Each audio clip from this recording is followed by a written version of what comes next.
नमस्कार मित्रों, स्वागत करते हैं एक नई वीडियो में।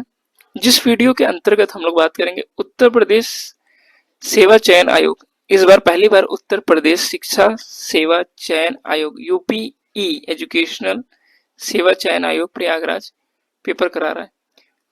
तो कौन सा पेपर करा रहा है ये? यूपी टेट सन 2026, 4 साल बाद आई है यूपी टेट की वैकेंसीज। ठीक है।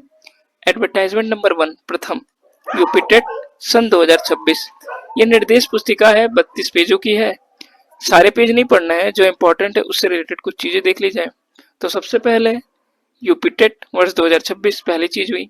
दूसरी चीज हुई कि इसको भरेंगे कैसे, तो इसी महीने की 27 तारीख से लेके अगले महीने की 26 अप्रैल तक भरेंगे।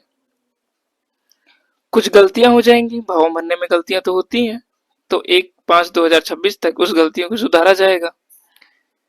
उसके बाद परीक्षा 2, 3 और 4 जुलाई को होगी, जो इम्पोर्टेंट है। ठीक, नेक्स्ट चलते हैं। यूपी टेट यानी कि एक पात्रता परीक्षा है जिससे आप विद्यालयों में यूपी के पढ़ाने के पात्र हो जाएंगे। 1000 रुपये SC ST EWS और OBC के बालक बालिकाओं को देना होगा। SC ST के लिए 500 रुपया जस्ट हाफ, दिव्यांग श्रेणी के लिए 300। पेपर 1 और पेपर 2 दोनों का ही सेम रेट।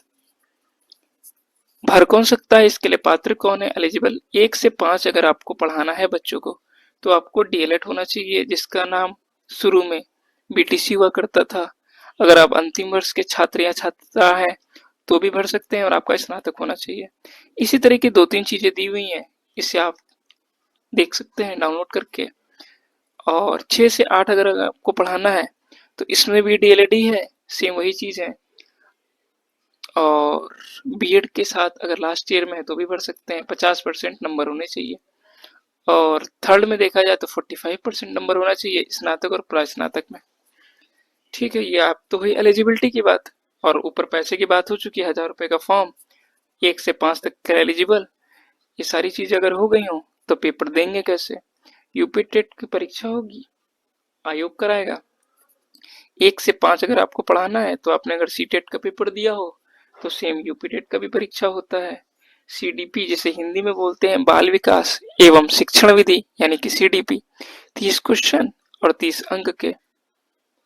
इसमें हिंदी अनिवार्य किया गया है। हिंदी को आपको देना ही देना है, 30 क्वेश्चन, भाग नहीं सकते। सेकंड में आप अंग्रेजी ले लो, उर्दू ले लो या संस्कृत ले लो, 30 क्वेश्चन कर लो। गणित ले लो, और आपका पर्यावरण अध्ययन यानी कि एनवायरमेंटल स्टडीज, 150 क्वेश्चन होंगे, 150 अंक होंगे। समय होगा 150 मिनट, यानी एक क्वेश्चन पे 1 मिनट। 150 मिनट का मतलब हुआ आपका 2.5 घंटे। पेपर 2 की बात कर ली जाए, जो बीएड वाले बालक है वो बाल विकास एवं शिक्षण विधि देंगे, हिंदी देनी है। सेकंड में कोई भी चुन लो, अंग्रेजी, उर्दू और संस्कृत। अगर आपको गणित और विज्ञान का टीचर बनना है तो 60 क्वेश्चन चुनो, और आपकी BSc होनी चाहिए या MSc। और आपने BA में किया है तो आपके सोशल साइंस के टीचर बनेंगे और 60 क्वेश्चन चुनेंगे। यहाँ तक की हो गई फॉर्म भरने की बात, डेट की बात और पेपर के पैटर्न की बात। परीक्षा की अवधि 2.5 घंटा है, MCQ बेस्ड है, नेगेटिव मार्किंग नहीं होगी, और ये OMR शीट पर पेपर होगा। अगर आप 150 में से 90 नंबर लाएंगे यानी कि 60%, तो पास माने जाएंगे। ठीक है। SC ST OBC EWS स्वतंत्रता सेनानी के लिए आप 55% यानी कि 150 में से 82 लाएंगे तो पास माने जाएंगे।